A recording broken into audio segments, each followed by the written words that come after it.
This week on Heroes, Made in the USA, Part 2 of Heroes Who Take Risks. John Wayne played him in a feature film, one legend to another. He's king of the oil well firefighters. He's Paul Red Adair. Many are called, but few are chosen to be Blue Angels, the elite aerial artists of the Navy.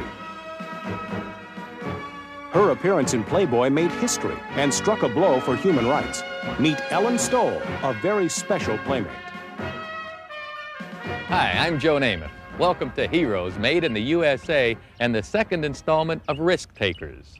Our first hero calls himself a firefighter, a risky occupation under most circumstances, but when an oil well is burning in the Sahara Desert so intensely it's called the devil's cigarette lighter, you don't just call any firefighter. You call the one and only Red Adair. They've never had a fire like this before this big that we know of.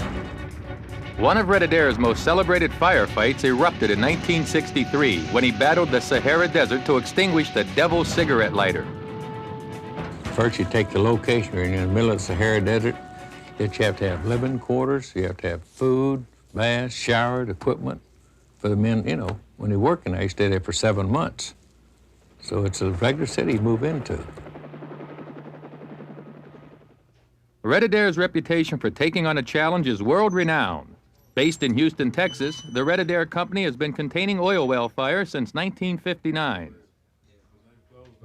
With a staff of 18, only 5 of whom are firefighters, the company's global success points to its president. Okay, good deal. Is there a drilling rig on it? At 73, Paul Red Adair is considered the best in the business. I don't think we lost over 1 or 2 wells in our whole lifetime. We have saved millions and millions of barrels of oil in reservoirs and formations.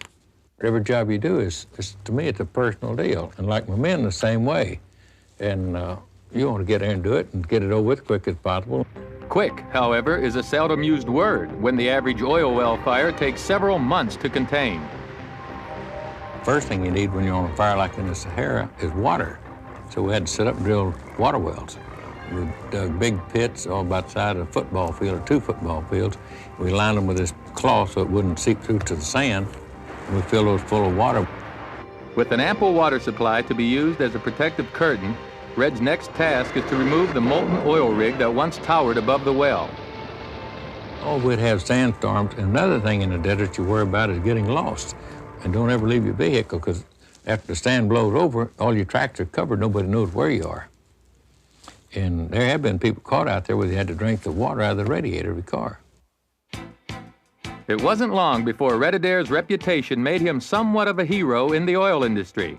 Having completed over 1,000 jobs internationally, it was only a matter of time before Hollywood saw Red. They contacted me, I think, about 1967. And Robert Arthur did, and about making this movie. First they didn't know what to call it. And we worked with them from 67 through 68 to film it.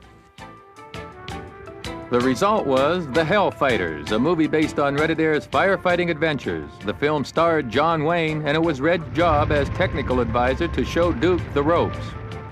We took him up to the fire. Just as I got him up to the fire, the wind chain blew right over the top of us. So trying to get him down that hill was a pretty good job. And the fire going over us, and I told, I'd holler and get some help. And he said, hell no, you brought me up or you gonna get me down. It's his effective way of doing things that has led the world to trust Red Adair. His innovative firefighting equipment has become the industry standard, while his use of explosives to control oil well blowouts has made Red Adair the oil industry's favorite fire extinguisher.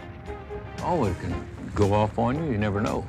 And it's not the glisten so much, it is the cap you put in there, your electric cap, those fulminated mercury cap. The charge is wrapped in asbestos as not to ignite the nitro prematurely, and, if successful, the charge goes off, cutting off the oxygen supply to the fire. In the case of the devil's cigarette lighter, the shot was a success. And the next thing was to get up to the well as quick as we could, get the dozer and all the running equipment out so the gas wouldn't get on none of the engines and reignite the fire. With non-sparking brass tools, the men work quickly to cap the flow.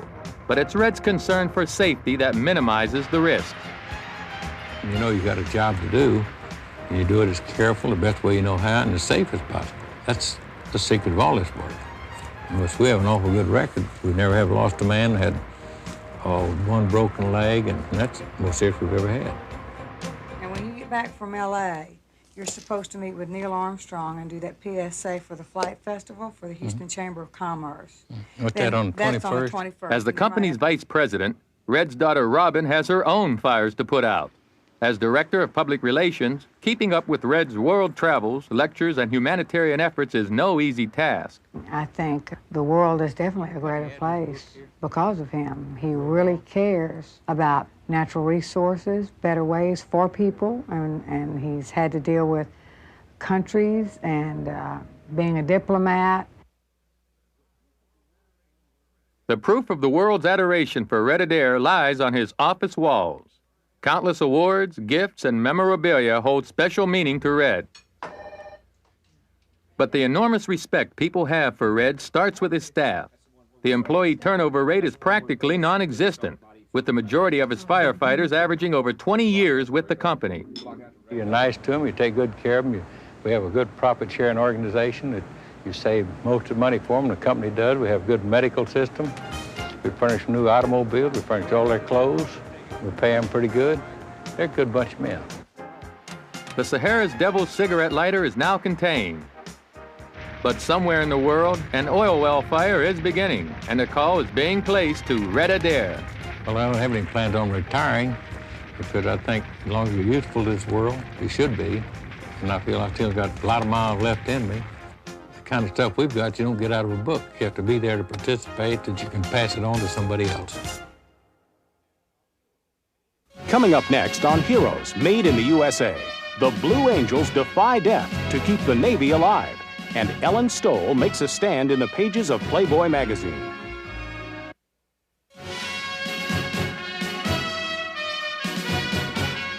We tend to think of armed forces recruiting as a pretty boring activity, but the Blue Angels are recruiters of a different kind. Their recruiting booth is the cockpit of a Navy FA-18 Hornet, flying at twice the speed of sound. Their sales pitch, death-defying perfection.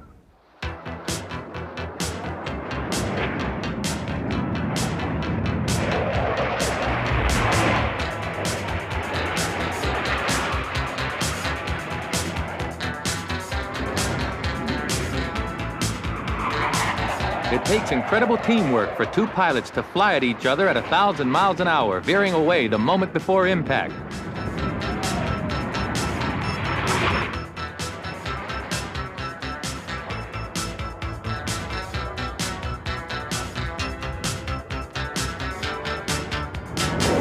Meet three of the Blue Angels, the masters of teamwork. Commander Gil Rude, otherwise known as the Boss. Captain Mark Bircher is Spider, and Lieutenant Commander David Anderson, call sign Hollywood. Was a severely average student, making the same mistakes every other student makes when he comes in. And I had no idea that I would ever be able to fly these type of airplanes with the caliber of people that I'm able to fly with now. I never thought when I started flying that I would ever have a chance to fly with the Blue Angels. It was actually, at the time, I thought too high of a goal to even set for myself. But David Anderson was one of the many called and few chosen. In fact, since 1946, there have been only 225 Blue Angel pilots, and each year only 2 out of over 100 applicants make the team.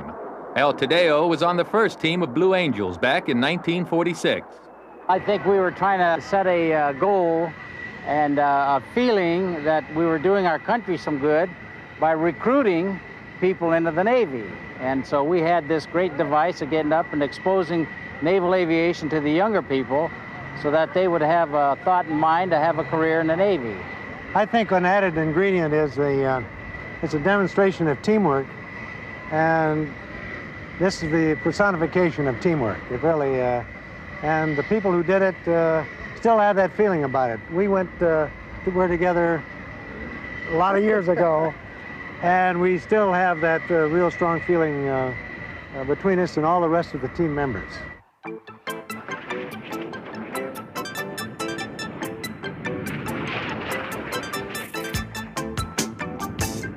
Blue Angels attract the best by being the best, and with only 24 inches between your wing and that of your fellow pilot, trust is what makes it all work. The ground crews are the cornerstone of that trust. It takes some 35 specialized mechanics and engineers working 10 to 12 hours a day to keep the planes in perfect condition.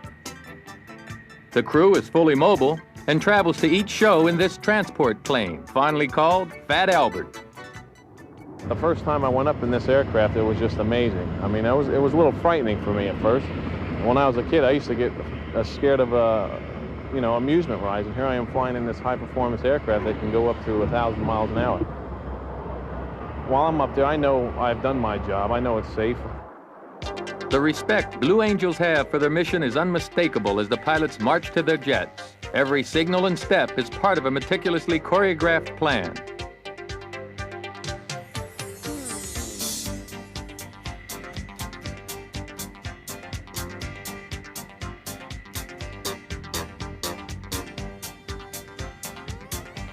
These ritual procedures are more than just smart looking, they're practical.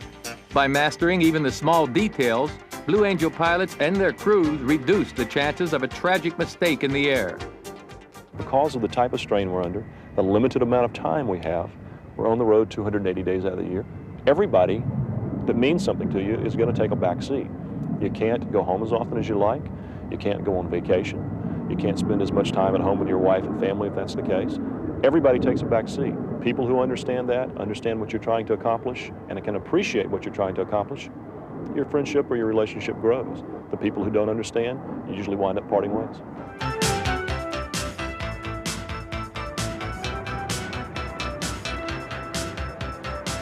The Blue Angels are more than just superb aerial artists. Their personal integrity, dedication, and skill make them role models for all of us.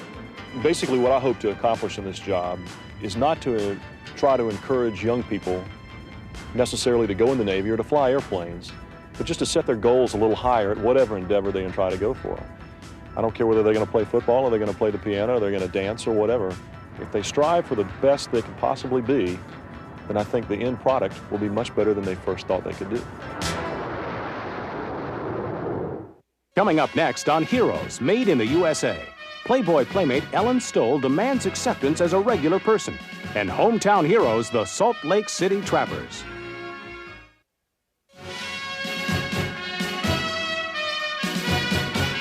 If our next hero had appeared on the old I've Got a Secret television show, she would have stumped the panel.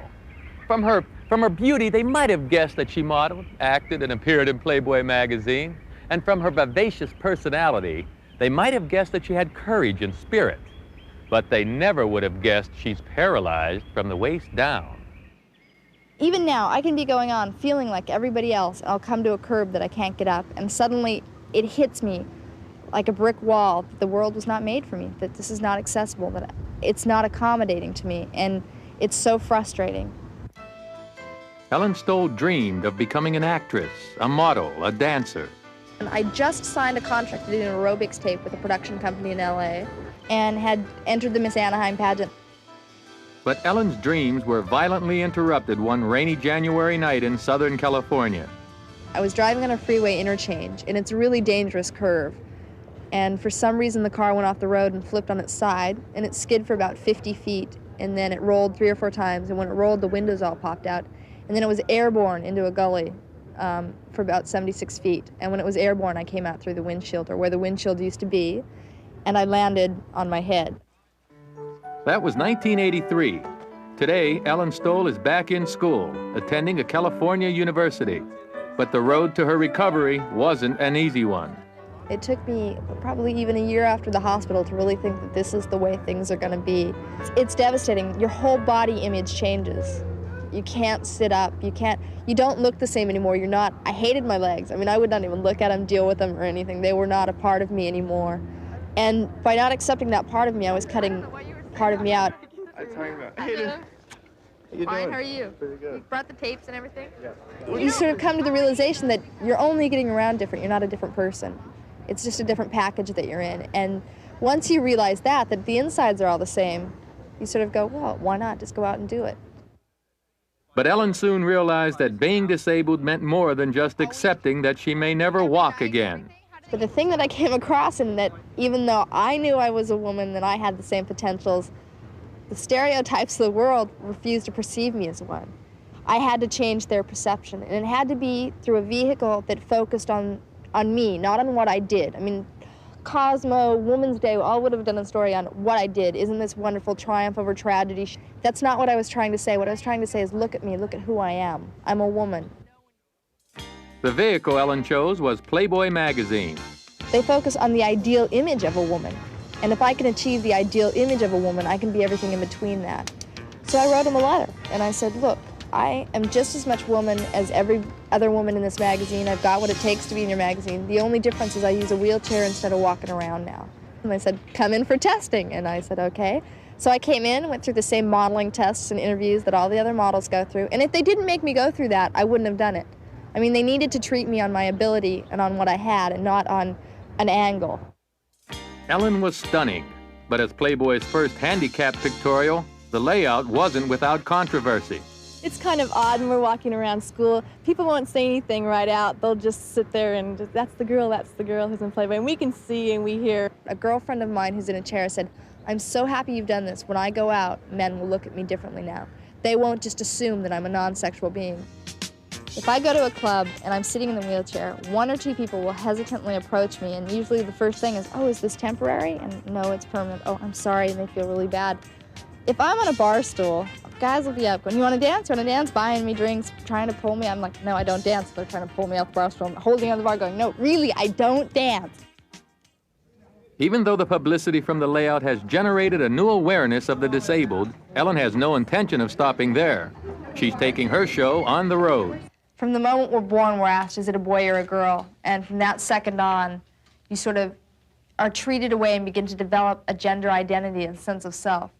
Well, from the moment you become disabled, you're no longer considered a boy or a girl. You're bunched into one category called a disabled person.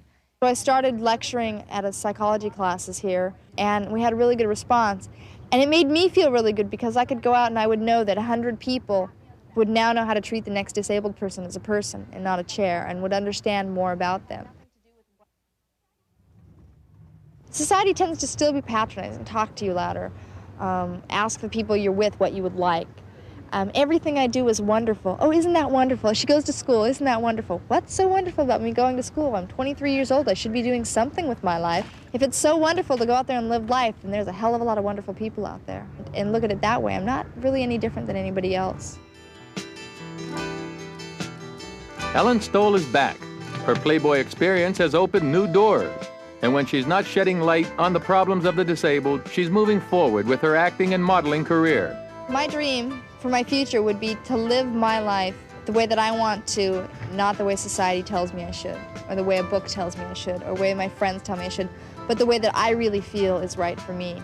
And whether that be in public relations or acting or just being a mother, being comfortable with that and feeling that that's enough, being contented. And I hope that in my future I find that I'm happy with what I'm doing. And when I'm unhappy with it, that I have enough guts to risk not doing it anymore, to go on to something else.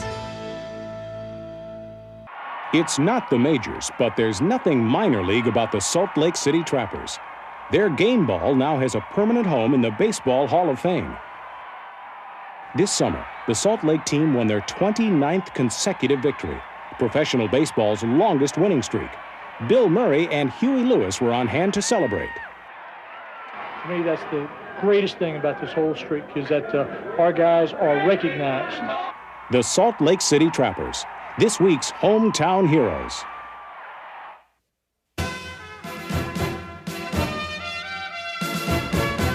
As we've seen on today's show, heroes are fighters.